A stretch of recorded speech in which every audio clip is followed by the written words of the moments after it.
গত কয়েকদিনের বন্যায় ডুবে গেছে গাইবান্ধার 4টি উপজেলার বিভিন্ন শিক্ষা প্রতিষ্ঠান। তাই সাময়িকভাবে বন্ধ রাখা হয়েছে সব প্রতিষ্ঠানের পাঠদান। শিক্ষার্থীদের ভোগান্তি ও নিরাপত্তা বিবেচনায় শিক্ষা প্রতিষ্ঠান সাময়িক বন্ধকে ইতিবাচক বলছেন অভিভাবকরা। তবে অনেকেই জানিয়েছেন প্রতিষ্ঠানগুলো উঁচু করার দাবি।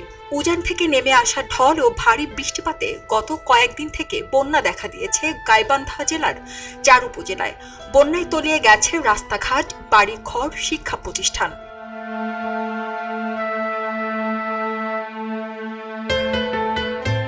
শিক্ষা প্রতিষ্ঠানে পানি উঠায় সাময়িকভাবে বন্ধ রাখা হয়েছে অনেক শিক্ষা প্রতিষ্ঠান।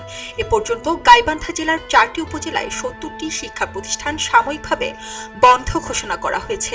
এর মধ্যে গাইবান্ধা সদরে 17টি, ফুলছড়িতে 21টি, শাখাটায় 21টি ও সুন্দরগঞ্জ 11টি শিক্ষা প্রতিষ্ঠান বন্ধ রয়েছে। তবে অনেকেই বলছেন শিক্ষা প্রতিষ্ঠানগুলো নিজ স্থানে না করে রাস্তার সমান উঁচু জায়গায় করলে বিদ্যালয়গুলো এভাবে বন্ধ করার প্রয়োজন পড়তো না।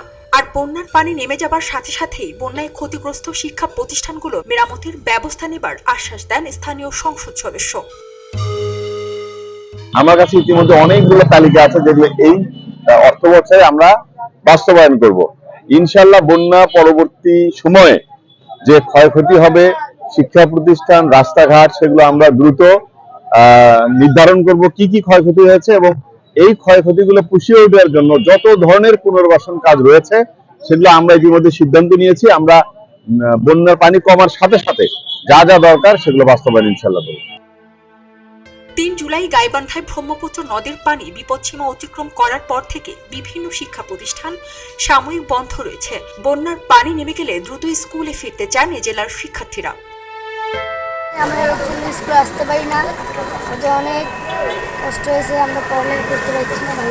এই অবস্থায় বাচ্চা কাচ্চা দিয়ে পাঠালে হয়তো দেখা গেলো ছোটো বাচ্চা পানিতে পরে একটা মারাও যেতে পারে। হ্যাঁ, এর কারণে বাচ্চা কাচ্চা বর্তমানে স্কুল এখন বন্ধ। স্কুলের আশপাশে যেগুলো বাড়ি আছে প্রত্যেকটা বাড়ি ঘরের ভেতরে এক কোমর, এক হাঁটু, এক উড়েন। বাড়ির মধ্যে কোনো লোক বাড়াতে পারে না, ঘরের মধ্যে অনেক কিছু। এবং স্কুলটা বন্ধ থাকার কারণে স্কুল তো অর্ধেক মধ্যে পানি হয়ে গেছে। এই তো অশান্তির ভোগ করতেছে এই স্কুলের আশপাশে যেগুলো বাড়ি আছে। স্কুলেতে পানি হতে ছাত্রছাত্রীরা আসতে পারে না, স্কুল বন্ধ হয়ে গেছে। এখানে একটু প্রয়োজন স্কুলটা মাঠে মাটি কেটে উঁচু করে একটু হাই লেভেল করার দরকার।